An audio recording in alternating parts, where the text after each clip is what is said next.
নির্বাচন কমিশনের কর্মীদের বেধড়ক মারধর করল শাসক দল তৃণমূল কংগ্রেস কর্মীরা। বিষয়টি নির্বাচন কমিশনের নজরে আনা হয়েছে বলে জানা গেছে। ঘটনাটি ঘটেছে রবিবার দুর্গাপুরে করঙ্গুপাড়া এলাকায়। সরকারি দেওয়ালির রাজনৈতিক প্রচার মুছতে গিয়ে এই অশান্তি। নির্বাচন কমিশনে আক্রান্ত দুই কর্মীর অভিযোগ, পরিকল্পিতভাবে সরকারি দেওয়াল মোছার সময় মারধর করা হয়েছে তাদের। ঘটনাকে কেন্দ্র করে ব্যাপক উত্তেজনা ছড়ায় দুর্গাপুরে পশ্চিম বিধানসভার করঙ্গুপাড়া পোস্ট অফিস এলাকায়। পরিস্থিতি নিয়ন্ত্রণে আনতে ঘটনাস্থলে পৌঁছায় পুলিশ ও কেন্দ্রীয় বাহিনী। জানা গেছে, দুর্গাপুর মহকুমা শাসক দপ্তরের কর্মী সূর্যকান্ত পাল এবং বিট্টু গুপ্তা নির্বাচন কমিশনের নির্দেশ অনুযায়ী সরকারি দেওয়ালে থাকা রাজনৈতিক দেওয়াল লিখন মুছে দেওয়ার কাজ করছিলেন।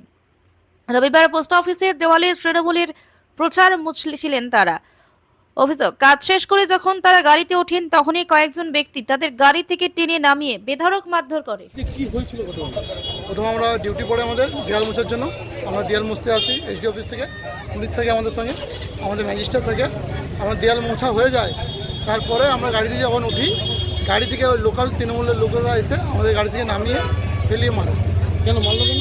ওই যে আমরা দেয়াল মুছেছিলাম, আমরা বলছিলাম আমরা গভর্নমেন্টের স্টাফ, কোনো কথা শুনছিল না আমাদের। এটা কি সরকারি দেওয়াল? এটা সরকারি দেওয়াল, এটা পোস্ট অফিস। এটা মুছতে আপনারা এসেছিলেন? এটা মুছতে এসেছিলাম। কোথায় কোথায় চোট পেয়েছেন আপনি? এই গলায় লেগেছে, এখানে মুখে মেরেছে, চেনেন তাদের কারণে নাম জানেন? আমি তো এখানকার লোকাল নয়, আমি তো নাম জানি না, তবে আশেপাশে কয়েকজন নাম বললো। কি সোমনাথ, আমি নামগুলো বলছি, এক দুজন নাম বললেছে আমাকে। সোমনাথ, পাপু, সৌরভ সেন। আমার নাম সূর্যকান্ত। হ্যাঁ, সূর্যকান্ত পাল আমার নাম। আপনি এসডি অফিস থেকে? আমি এসডি অফিসার কি আছে আমাদের অফিসের ম্যাজিস্ট্রেট যিনি ছিলেন উনি বেরিয়ে গেছেন। উনি বেরিয়ে পর পুলিশের সামনে আপনাদেরকে মারধর হলো? পুলিশ আমরা জাস্ট এদিকে গিয়ে, তারপর আমরা ওইখানে। আপনারা কজন ছিলেন? আমরা দুজন। কি নাম আপনার? সূর্যকান্ত পাল। অভিযোগ হচ্ছে যে তারপরে আপনারা গিয়ে তাদেরকে মারধর করেন এবং তাদের দেওয়াল লিখতে এবং বুঝতে বাধা দেন, তো বিভিন্ন রকম ভাবে তাদের আপনাদের বিরুদ্ধে অভিযোগ আনছে তারা, যারা হচ্ছে সরকারি দপ্তর ডিফেন্সের, সিভিল ডিফেন্সের দুই কর্মী। কি বলবেন? বিজেপি একই অভিযোগ। দেখুন, প্রথমত মারধরের গল্পটা প্রথমেই ভিত্তিহীন গল্প। প্রথমত বিজেপির অভিজিৎ দে তার কিছু বহিরাগত ছেলেপুলেকে নিয়ে এসে এমসিসির নাম করে নিজেরাই হাতে ব্রাশ ফ্রাশ নিয়ে জয় শ্রীরাম স্লোগান দিয়ে দেয়াল মুছছে। ঝামেলা কি হয়েছে না হয়েছে আমাদের জানে না, আমরা পরে গিয়ে দেখেছি ওদেরকে দেয়াল মুছতে। আমাদের হট্টক, আমাদের ছেলেরা দেয়াল লিখবে রাত জেগে, আর বিজেপি এসে এমসিসির নাম করে সেন্ট্রাল বাহিনীর সামনে দাঁড় করিয়ে দেয়াল মুছবে, সেটা তো আমাদের ছেলেরা মেনে নেবে না। আমাদের বিজেপির সঙ্গে হট্টক হয়েছে। নির্বাচন কমিশন যদি কোনো গল্প থাকে, সরকারি দেওয়াল থাকে বা কেউ কমপ্লেন করে, নির্বাচন কমিশন মুছতে পারে, সেটা নিয়ে আমাদের কোনো বাধা নেই, দ্বিধা নেই। কিন্তু নির্বাচন কমিশনের সঙ্গে আমাদের কোনো ঝামেলাঝাটি কিচ্ছু নেই।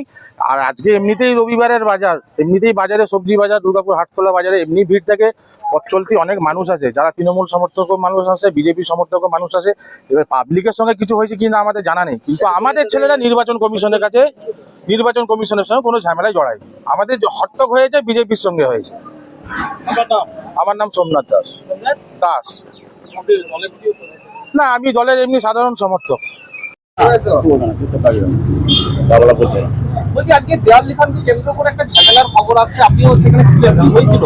দেখুন, আমাদের বরাবরই আমরা সৌজন্যপূর্ণ রাজনীতিতে বিশ্বাস করি। 30 নম্বর ওয়ার্ডে যত দেওয়াল আছে, তৃণমূলের দেওয়াল আছে, আমাদের দেওয়াল আছে, সিপিএমের দেওয়াল আছে, যথারীতি আমরা আমাদের দেওয়ালে চুনকাম করেছিলাম।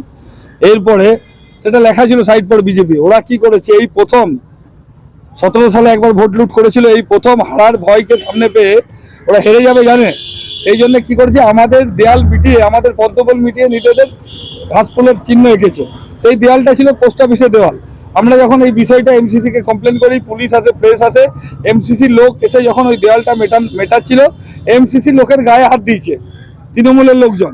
তারপরে আমাদের একজন ছিল কমলেশ, বাজারে ওর দোকান আছে মোবাইলে, ওর দোকানে ঢুকে ওকে কলার ধরে বের করেছে। বাচ্চুদা আছে, শক্তিকেন্দ্র ইনচার্জ রয়েছে, বাচ্চুদা শক্তিকেন্দ্র প্রমুখ রয়েছে, বাচ্চুদার গায়ে হাত দিয়েছে মানে। এবং আমি যখন ঘটনাস্থলে যাই, ওদের 2-4 জন যারা সবে তৃণমূল হয়েছে, তৃণমূলের এই team, B team, C team রয়েছে এখানে, তারা এসে পরে হুমকি মারছে যে তুই গ্রামে ঢুকিস কি করে দেখবো। আমি বলতে চাই, করংপাড়া গ্রামের সমস্ত লোকের বাসীদের কাছে আমার আহ্বান, আজকে তৃণমূলের এই অত্যাচারে যদি আপনারা সামনে রুখে না দেওয়ান, আগামী দিনে বিপদ সমূলে আসছে। আমরা এগুলো তৃণমূলের লোক ছিল, তৃণমূলের নেতা মানে নেতা তো নয়, ওরা সব ওই হুলিগান কালচারের লোক। চেনেন তাদের নাম? হ্যাঁ, একদম নাম জানি। নির্বাচন কমিশন ওদের নিজস্ব রিপোর্টেও নাম লিখবে, ঠিক আছে। বাপন মহাদানি আছে, পাপ্পু শাম আছে, তার সাথে সাথে স্বরূপ সেন আছে, তার সাথে সাথে সোমনাথ দাস রয়েছে, আরো কিছু কার্যকর্তা রয়েছে। আমি বলছি আমাদের যে কৃষ্টি সংস্কৃতি, এই 30 নম্বর ওয়ার্ডের যে ঐতিহ্য ওরা নষ্ট করছে। আপনারা কি নির্বাচন কমিশনে কোনো অভিযোগ জানান? আমরা নির্বাচন কমিশনে শীঘ্রই অভিযোগ জানাবো। এমসিসি ভায়োলেশন করেছে সেটাও জানাবো, এবং এর প্রতিবাদ একদম চরমে হবে। আমাদের কার্যকর্তার গায়ে যদি হাত পড়ে এর প্রতিবাদ হবে। আপনার নাম? আমার নাম অভিজিৎ দত্ত, জেলা সাধারণ সম্পাদক আমি।